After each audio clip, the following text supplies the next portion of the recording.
Il-mira ta' tnaqqis ta' 1.5 gradi Celsius ma nistgħux immorru lura minnha għax fuqha jiddependu l-ħajjiet ta' miljuni ta' nies. Din kienet dikjarazzjoni tal-Ministru responsabbli mill-ambjent f'pajjiżna Miriam Dalli waqt il-messaġġ ta' Malta fil-COP29 li qed isir f'Baku l-Azerbajġan. Filwaqt li appellat tal azzjoni immedjata u deċisiva, il-Ministru ħeġġet lil pajjiżi biex jagħtu priorità lil bżonnijiet tal-komunitajiet vulnerabbli filwaqt li jiżguraw li l-isforzi globali ikunu ambizzjużi u inklusivi.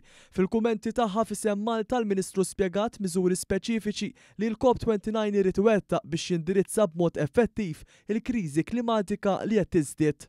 Malta se tibqa' il-vuċi ta' l-iktar stati żgħar tal-gżejjer ta' dawk il-pajjiżi li huma l-iktar vulnerabbli għaliex irridu li COP29 ikollha dawk l-inizjattivi li verament jistgħu jagħmlu differenza sew fejn tidħol il-mitigazzjoni u anki l-adattament fil-klima. Għalhekk li appellajna għall-iktar finanzjament, mhux biss finanzjament pubbliku imma anki finanzjament privat. U min-naħa tagħna qegħdin naraw li nkunu qegħdin nagħtu l-kontribut tagħna għal dawk l-iktar pajjiżi vulnerabbli permezz tal-Climate Vulnerability Risk Index li nemmnu li jista' jagħmel differenza lill-iktar pajjiżi żgħar. Malta li wkoll ġiet imqabbda mill-Unjoni Ewropea biex tirrappreżenta l-pożizzjoni tas-27 pajjiż saħqet fuq il-ħtieġa għal għan kollettiv kwantifikat ġdid dwar il-finanzjament klimatiku li jirrifletti realtajiet tal-lum bażi ta' donaturi aktar wiesa u taħlita ta' finanzjament pubbliku u privat biex jiġi żgurat finanzjament ġust tal-istati vulnerabbli. Waqt li enfasizzat il-ħidma innovattiva ta' Malta,